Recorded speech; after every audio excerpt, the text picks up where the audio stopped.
Ya pemirsa, 20 orang meninggal dunia, satu bahkan dilaporkan, satu diantaranya adalah ibu hamil, dan kemudian puluhan orang dievakuasi dari ruko yang terbakar di Jalan Suprapto, Kelurahan Cempaka Baru, Kecamatan Kemayoran, Jakarta Pusat. Kita kembali bergabung bersama jurnalis Metro TV Insan Suwardi yang berada di lokasi terjadinya kebakaran.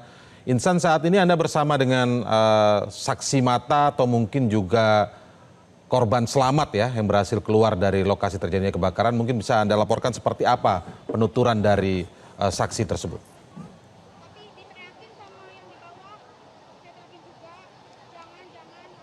Ya Indra, kami tekankan terkait dengan dari para karyawan yang saat ini berhasil menyelamatkan diri, saat ini masih enggan untuk memberikan keterangan. Namun tadi saya berbincang terhadap salah satu warga yang tinggal tak jauh dari lokasi TKP Ruko Teradron ini, dan kami mencari tahu terkait bagaimana kronologi terjadinya kebakaran ini. Saat ini kita langsung berbincang kepada satu warga yang tidak jauh tinggal dari Ruko Teradron ini. Sudah ada Ibu Betseba Mesak ya Ibu.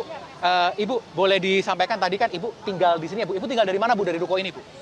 Dari ruko ini tidak jauh, di belakang, jaraknya mungkin ada kali 2-3 meter ya. Oke. Jadi saya di situ, jadi saya orang teriak-teriak, dengar, terus saya lari. Saya bilang ada apa ini, kata saya gini lari. Waduh, nggak taunya sudah. Tapi saya nggak lihat orangnya itu yang kena musibah tuh saya nggak lihat. Oke, Bu, sedikit kita ke belakang tadi siang ya Bu ya. Jadi ceritanya Ibu masih di rumah dan mendengar suara rame-rame begitu Bu? Iya betul. Oke. Begitu. Ini kan tadi kan ada yang menyebutkan terkait adanya ledakan dari baterai. Apakah Ibu mendengar suara ledakan saat Ibu berada di rumah? Saya mendengar orang rame aja, ada ledakan, tapi saya nggak dengar, cuman ada ledakan. Kita ikut lari gitu loh, Mas. Oke. Jadi Ibu pada saat keluar rumah itu sudah rame-rame orang itu berhamburan untuk menyelamatkan diri ya Bu ya. Mungkin boleh sampaikan juga Bu, pada saat Ibu keluar rumah apakah Ibu masih melihat adanya api yang masih menyala di gedung ini? Ada, masih tapi tidak besar ya, cuman masih sisa sedikit. Terus saya bilang, aduh nggak ditolongin tuh bagaimana? Saya bilang gitu kan. Dan saya, kok nggak ditolongin? Jadi saya yang ribet sendiri gitu.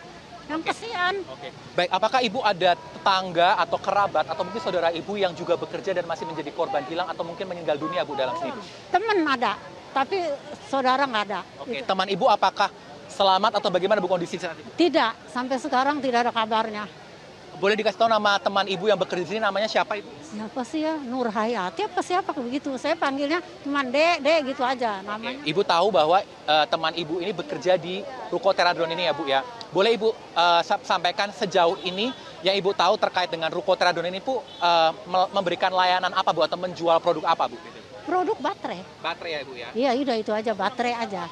Satu aja. Oke. Iya. Baik. Nah Ibu terkait dengan kan Ibu sudah mendengar ledakan, Ibu juga lalu melihat masyarakat yang berhamburan.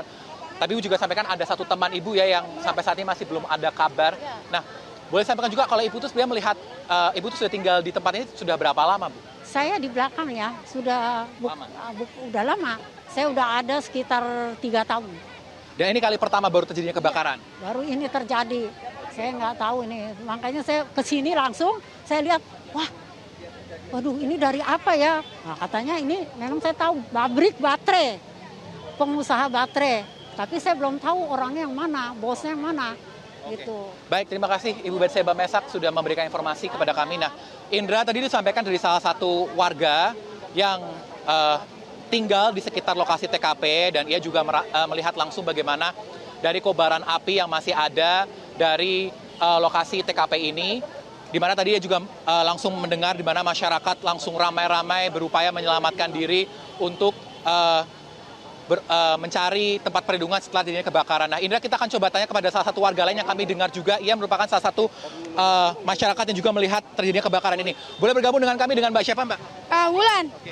Mbak Wulan, sedikit Mbak, tadi kan saya dengar Mbak juga sempat melihat kebakaran ini. Tadi sampaikan Mbak, apakah Mbak melihat ledakannya atau sudah kebakaran Mbak tadi? Saya lihat dengar doang ledakannya bom, langsung kayak saya langsung lari ngelihat langsung udah kebakaran aja.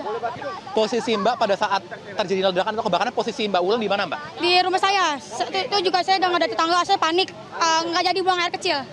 Lalu Mbak, terkait dengan kan banyak tadi masyarakat langsung berhamburan lari ya Mbak menyelamatkan diri. Apakah Mbak ada teman, keluarga yang masih bekerja ataupun juga menjadi korban dalam peristiwa ini Mbak? Enggak. karena jauh. Mama saya langsung keluar sama saya. Oke. Lalu Mbak, tadi kan Mbak melihat api masih menyala ya Mbak ya tadi ya. Lalu yang Mbak tahu gedung atau ruko ini tuh memberikan layanan atau menjual produk apa Mbak? Itu yang setahu saya mereka perusahaan ya, drone. Alat drone terbang ya? Iya, Oke. Mbak, ini apakah kali pertama kebakaran terjadi di sini atau memang sebenarnya sudah pernah terjadi Mbak? udah ada yang terjadi beberapa ruko yang udah Berarti terbakar. untuk di ruko ini baru kali pertama? Enggak, udah ada yang lain. Oke, baik. Baik, Mbak Wulan, terima kasih sudah memberikan waktunya. Dan Indra, ini tadi kami perbincangan bersama salah satu warga lainnya yang mengaku juga melihat pada saat terjadinya kebakaran yang berada di ruko Teradon ini. Memang kalau dari keterangan masyarakat menyebutkan bahwa dari ruko yang terbakar ini kurang lebih ada 7 lantai, 6 hingga 7 lantai ini memberikan ataupun menjual seperti drone ataupun baterai. Sehingga kalau kita kembali melihat dugaan terakhir dari masyarakat sekitar yang menyebutkan adanya terkait korsleting dan terjadi ledakan dari baterai drone yang berada di gedung ini. Sampai dengan saat ini, data terakhir kami sampaikan di mana tercatat dari kepolisian adanya 20 korban yang ditemukan, di mana 15 ini perempuan dan 5 adalah laki-laki dinyatakan meninggal dunia. Salah satunya merupakan ibu hamil yang telah berhasil dievakuasi dan seluruhnya dibawa ke RS Polri Kramat Jati. Indra. Insan, sebenarnya saya juga masih penasaran dengan beberapa pernyataan dari Kapolres Metro Jakarta Pusat yang beberapa kali sepertinya menekankan soal lantai 6. Lantai 6 ini akan tembus tapi masih ada kendala, memerlukan alat khusus dari pemadam kebakaran. Apakah mungkin dari informasi yang Anda tangkap di sana, apakah mungkin di lantai 6 ini masih ada korban yang terjebak?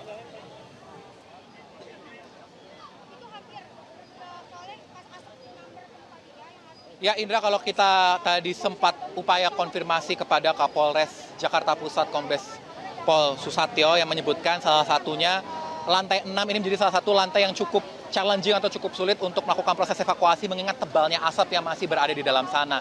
Saat kami tanyakan apakah terkait dengan potensi ataupun kemungkinan dari sejumlah korban yang masih terjebak ataupun berada di dalam, kami masih belum mendapatkan jawaban ataupun informasi resmi dari kepolisian. Mengingat saat ini dari tim satuan masih terus melakukan upaya proses evakuasi.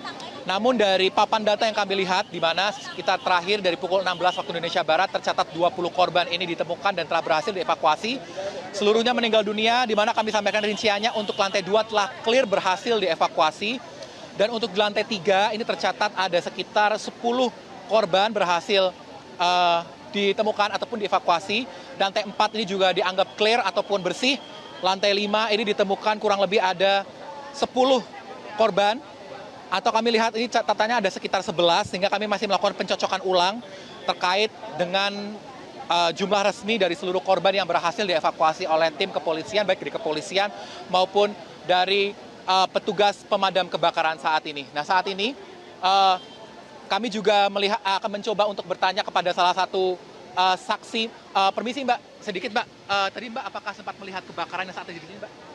Lihat, tadi kejadiannya sekitar 12.45 menit. Oke. Posisi Mbak pada saat melihat kebakaran Mbak di mana Mbak? Saya di rumah sih, rumah saya di belakang sini Pak. Oke. Ini kan tadi kabarnya ada korsleting atau ledakan begitu ya. Apakah Mbak mendengar soal ledakan itu Mbak? Kalau dari belakang sih nggak mendengar ya, cuma dari warga-warga yang di sekitaran sini emang mendengar. Karena kan lokasi lebih dekat, kalau saya kan sekitar 100-200 meter dari tempat sini. Oke. Oh, mohon maaf Mbak, dengan Mbak siapa Mbak namanya Mbak? Maaf Mbak. Intan Puspita. Mbak Intan, apakah ada keluarga Mbak atau tetangga atau mungkin kerabat yang bekerja dan atau menjadi korban dari peristiwa ini Mbak?